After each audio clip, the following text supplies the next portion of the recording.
All right, guys, I'm going to give you a quick personal update, a recap from April and what I'm planning on doing in May. So, this last month was very, very odd. And I had shared this in a previous video. I had a 2-week downward trend in my weight. And then for no apparent reason, it came back up. And I really can't explain it. Like, there's nothing that changed dietary wise or lifestyle wise. It was. And so what I decided to do was to just be patient, be consistent. And it appeared as though I was not going to have really any movement on the scale.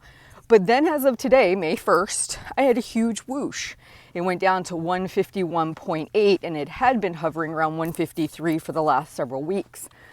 The thing I have learned in all my years of doing this is like 15 years of being consistently working on my health, my weight, my habits, is that patience, consistency is key. I could have thrown up my hands in super frustration and been like, oh my gosh, for 2 weeks my weight was trending down. I was gonna hit my goal. And then boom, it popped back up and I don't know why. Or I could say, hey, you know what? I'm 45. My body's changing. I don't know what this means, because the beauty of what I get to do, I work with so many women in perimenopause. I have some women who have continuous cycles and they never really get an end. Like, they're literally having their period every single day.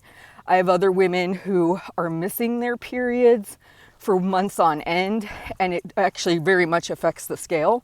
So because I'm in perimenopause, so many of my clients are in perimenopause, I understand the unpredictable nature of how weight comes off when you're in this system.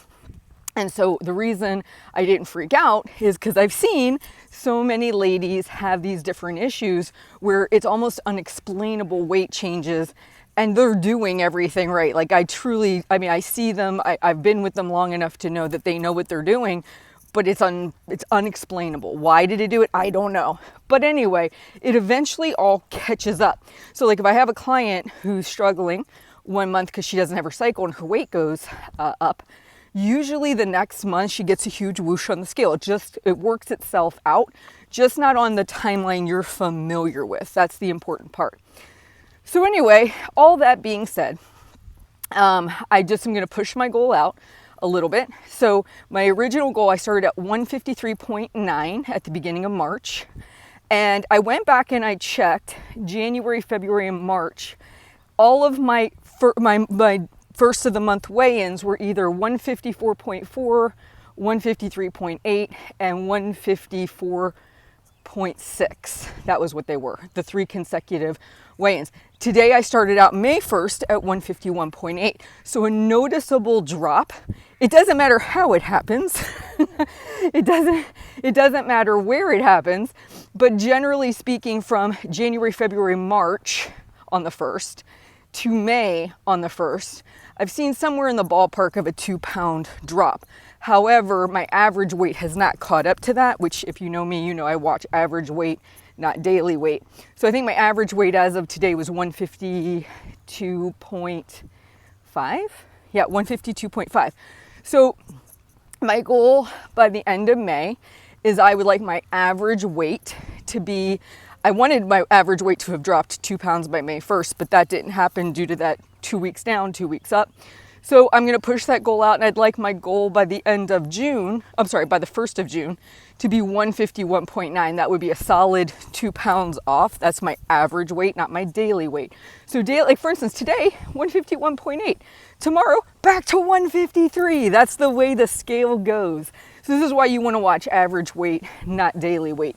Daily weight will drive you a little batty, especially if you're in perimenopause or having any hormonal issues. And then I just want to share a couple things. So I created a new approach for myself, and it's actually been working really, really good. I put my low calorie days at the beginning of my week, and I've actually been finding kind of, they call it eat the frog, do the hard thing first. I've been finding putting my low days at the beginning of the week as opposed to scattering them is actually doing much, much better. I've also figured out a few things that help me with low calorie days. One, bigger breakfast. The more full I am at breakfast, the less I'm hungry through the day. So I've been doing my custard cauliflower protein oats, and that's a huge amount of food. It's very filling. And I've been putting PB powder in it and a few chocolate chips, and they're delicious. And then what I've also been doing is switching out my evening treat. Usually it would be a protein shake with like cookies and a hard shell topping, which is a little bit more calorie dense on my low calorie days.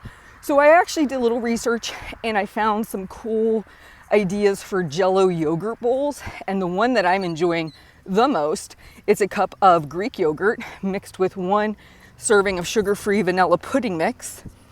And then I do a serving of PB powder and I mix that together. And then I like raspberry jello. So I do raspberry jello, I mix that in. And then I add fresh blueberries to it. Oh, that's so good. And it's super low in calories. So high protein, low calories. I've been really enjoying that. It's like peanut butter and jelly, actually. It's really good. So I've been tweaking and finding some alternate treat recipes that have been helping me hit my goals. So those have been the 2 big things: to get lower calories, much bigger breakfast, more satisfied going into the day, slightly different treat options, which has been super helpful, and prioritizing my low calorie days kind of back to back, because once I get in a groove with it, it's easier for me to hit them out.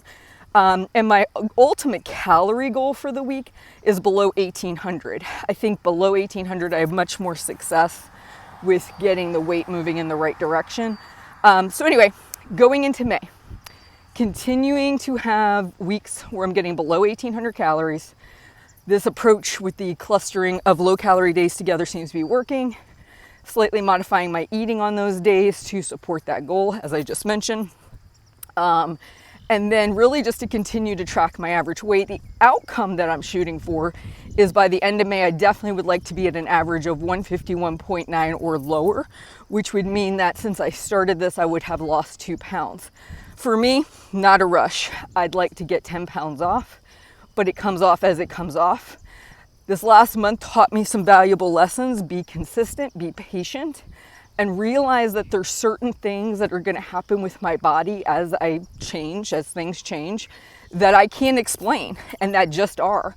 And I have a choice over my actions and my habits, but I don't get to control the scale directly. And that's okay. It eventually comes out in the wash. If you're doing all the right things, whether it happens this month, next month, whatever, it's going to happen. And as I look back at January 1st, February 1st, March 1st, and then today, I can definitely see I've been doing all the right things because my weight has trended down. I've been hitting a calorie deficit enough to get that result, but it just hasn't shown up in a linear fashion. Those of you in perimenopause, you're in your 40s, going into your 50s. And here's the deal. What's cool about perimenopause, not cool, but a fact I should throw out your way, is you're really susceptible to being in it after your mid-30s. And that's just a ever so slight hormonal shift that starts to happen. And I actually noticed it in my late 30s. I didn't know that's what it was, but that's what it was. And the more that we talk about this, the more that we get this idea out. It's not a scary thing. It's a gradual hormonal shift in your body. That's basically, I always use the examples like a fade out of a light with your hormones, that you just are kind of mentally better prepared for those weird things that happen. Not sleeping well, night sweats, hot flashes, irregularities with your cycle, all these weird things that happen that you may not have had happen before. You're like, why is this going on? It's probably because you're in perimenopause, but it could be a very mild, it's very mild. It doesn't all come on you at once. It's a very gradual coming on. So I hope my little update helps. I hope those of you that might be in the same bracket as I am, you don't lose hope, you don't give up on yourself. Just keep going, keep doing the things. Say, is this something I'm willing to do indefinitely? Am I enjoying myself?